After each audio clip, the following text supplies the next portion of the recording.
Yo, what's up guys, Team Chappie. Today we will be continuing the challenge for the best American V8 car in Need for Speed Unbound. I'm going to show you guys a quick image of the timesheet for when we did the Chevy on part 1, and then we're going to kick it off with part 2. So you guys see, for the Chevy, the Camaro right now is in first place, holding strong. Then we got the C7, C8, and C6, and so on. Like I said, I believe maybe the C6 will dominate better when it's in its stock tier of tier S, but right now the Camaro is holding strong, drives the best, goes the fastest. But now for Ford, representing the Ford is the 1990 Mustang Foxbody.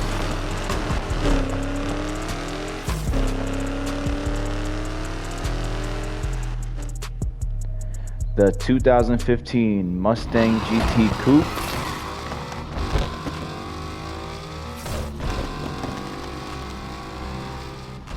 the 2019 Mustang GT Convertible.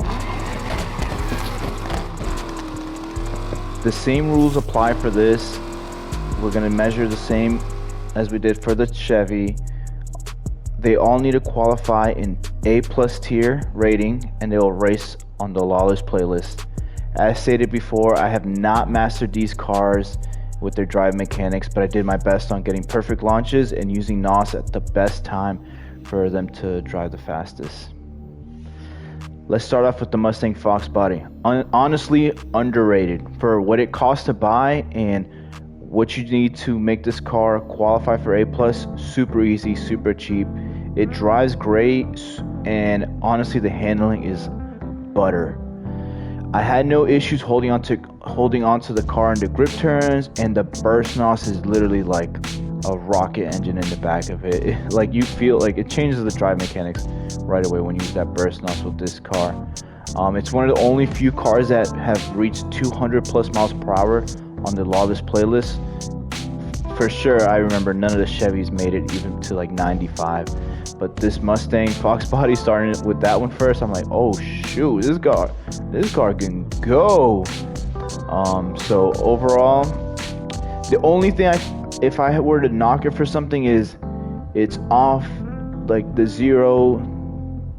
off the start acceleration. It's kind of slow. It gets past pretty fast, and you know, you're kind of like a little underwhelmed when you see all the Nissans pass you, but you know, it doesn't matter after, because once I get to 100, this car just keeps picking up speed. And like I said, for the cost, this car is just really, really good.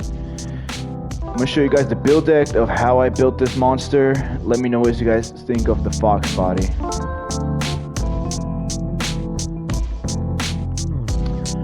Up next, we're gonna put the Mustang GTs next to each other, compare them side by side.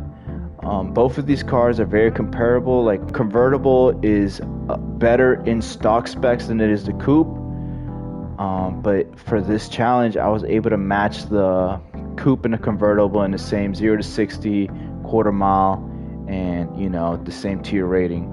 The only difference is that the convertible has better higher horsepower and torque than the coupe did, but you know, still made it work. So it really is like a preference in the end of which one do you think looks cooler. I think they both look good, and they have the best sounding V8 in the game. That 5.0 engine, it just sounds gnarly, and it has this deep growl, like gah, gah. It sounds so good. I'm gonna play a video again of how good it sounds to me.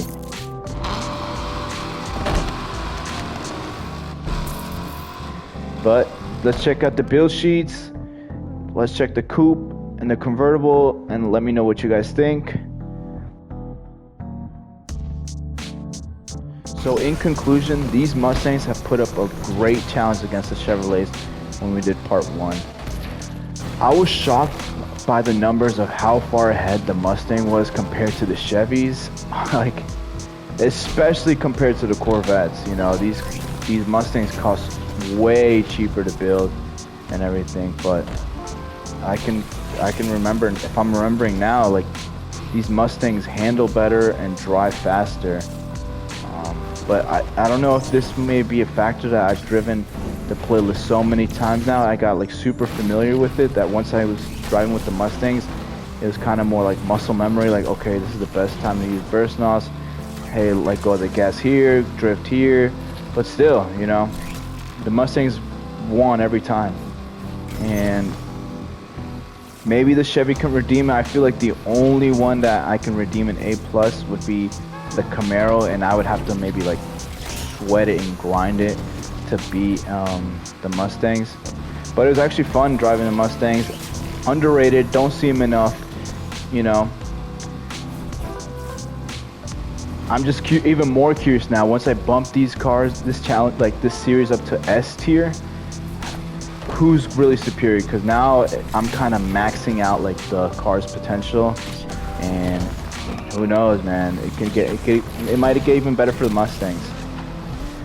But I think the Mustang GTs sound awesome, look awesome, and this was actually a really fun one to do.